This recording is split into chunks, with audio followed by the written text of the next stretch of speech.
샬롬, 출애굽기를 계속해서 묵상을 하고 있습니다.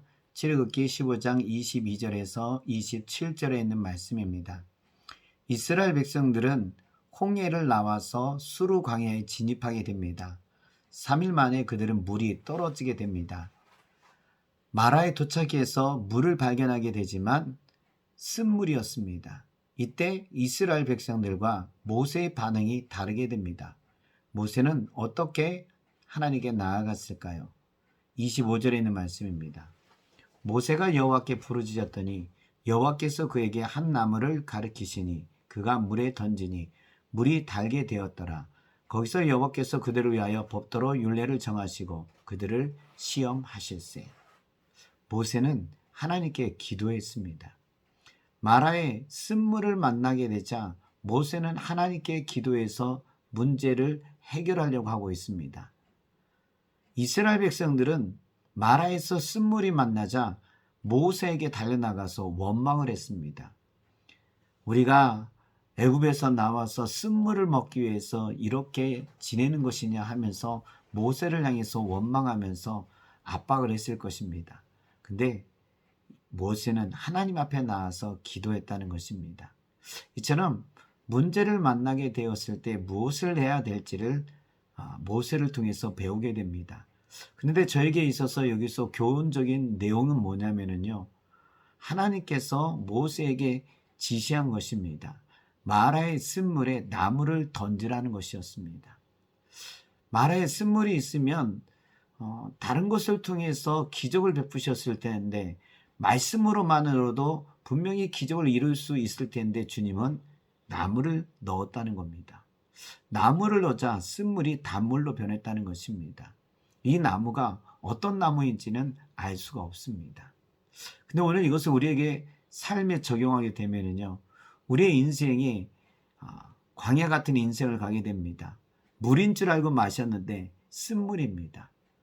되는 것처럼 보였는데 쓴물로서 가지고 올 수도 없고 마실 수도 없고 우리에게 유익이 전혀 되지 않는다는 것입니다. 그때 어떻게 해야 되느냐 이겁니다. 우리의 인생에 대해서 답을 보여주고 있습니다. 바로 나무, 십자가를 던지라는 것입니다. 인생에 있어서 물을 마실 수 있는 경우가 되었는데 마실 수 없는 쓴물이에요. 되는 것처럼 보이지만 되지 않는 겁니다. 그때 우리에게 주님께서 가르쳐 주신 것은 십자가로 돌아가라는 것입니다. 즉 우리가 십자가를 묵상하면서 십자가에서 내가 죽어야 된다는 것입니다. 더 자세히 이야기하게 되면 바울 사도는 얘기합니다. 주님과 함께 우리가 십자가에 못 박혔나니 이미 죽었다는 겁니다. 십자가로 돌아간다고 하는 것은 이미 나는 죽었다. 이것을요 고백하면서 살아야 된다는 겁니다. 삶을 살다 보면은 십자가에 죽었음에도 불구하고 죽지 않는 내가 있다는 겁니다. 우리가 이때 해야 될 일은 뭐냐면 자꾸 죽음을 받아들여야 된다는 겁니다. 나는 죽었다는 겁니다. 나의 옛것은 죽은 겁니다. 이것을 받아들여야 돼요.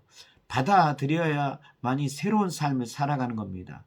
새로운 삶이 우리에게 도래됐고 새로운 힘과 능력의 역사 우리에게 임했습니다. 근데 자꾸 옛것으로 돌아가려고 한다는 겁니다. 이때 우리가 해야 되는 것은 십자가를 보면서 받아들인 겁니다. 나는 이미 죽었다는 것입니다. 그때 우리는 새로운 일을 이룰 수 있다는 것입니다. 인생에 쓴물을 만나게 됩니다. 되는 것처럼 보이는데 마실 것처럼 가질 수 있는 것처럼 보이는데 쓴물이에요. 이때는 십자가로 돌아가야 된다는 겁니다.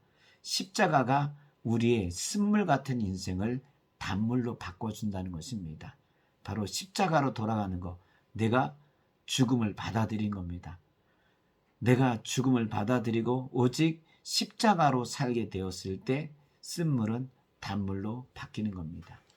오늘 우리의 인생의 쓴물이 단물을 바뀌기는 역사가 있기를 원합니다. 십자가로 돌아가며 십자가에 묵상하는 우리의 삶이 되기를 원합니다.